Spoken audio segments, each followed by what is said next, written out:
കാലാപാനി എന്ന വെബ് സീരീസിൽ ആൻഡമാനിൽ ഒരു എപ്പിഡമിക് വരുന്നു. കംപ്ലീറ്റ് ലോക്ക്ഡൗൺ ആവുന്നു. ആർക്കും അവിടെ നിന്ന് രക്ഷപ്പെടാൻ പറ്റാത്ത അവസ്ഥയിൽ ഇങ്ങനെ നിൽക്കുമ്പോൾ അവിടെ ഒരു പോലീസ് ഓഫീസറുണ്ട്, കെയ്തൻ. ആളൊരു ഫ്രോഡാണ്, പക്ഷെ മറ്റുള്ളവർക്ക് മുമ്പിൽ അയാൾ നല്ല മനുഷ്യനായിട്ട് അഭിനയിക്കുകയാണ്. അപ്പോൾ അയാൾക്ക് അവിടെ നിന്ന് രക്ഷപ്പെടണമെന്നുണ്ട്. ഇപ്പോൾ ഒരു ഓഫർ അയാൾക്ക് കിട്ടുന്നത്, അവിടെയുള്ളൊരു വലിയ മൾട്ടിനാഷണൽ കമ്പനിയുടെ ആൾക്കാർ ഒരു ഓഫർ കൊടുക്കുന്നത്, ഈ എപ്പിഡമിക്കിന് ക്യൂർ കണ്ടുപിടിച്ചിരിക്കുന്ന ഒരു ഡോക്ടറുണ്ട്, ഡോക്ടർ റിത്തു ഈ കേതൻ്റെ സുഹൃത്താണ്. അപ്പോൾ ഈ കമ്പനി പറയും, നിങ്ങൾ അവരെ ഞങ്ങളുടെ അടുത്തോട്ട് കൂട്ടിക്കൊണ്ടുവന്നാൽ ഇവിടെ നിങ്ങളെ രക്ഷപ്പെടുത്താൻ സഹായിക്കും. അങ്ങനെ റിത്തുവിനെ തെറ്റിദ്ധരിപ്പിച്ച് ഈ മൾട്ടിനാഷണൽ കമ്പനിക്കാരുടെ ഓഫീസിലേക്ക് അവളെ കൊണ്ടുപോകാം. പോകുന്ന വഴിക്ക് ഡോക്ടർ റിത്തുവിന് മനസ്സിലായി തന്നെ പറ്റിക്കുകയാണെന്ന്, അപകടത്തിലാണെന്ന്. അപ്പോൾ അവൾ വണ്ടി നിർത്താൻ പറയും.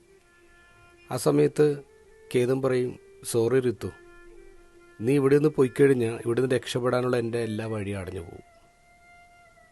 ഉടനെ റിത്തു പറയും, sir, this is not you R.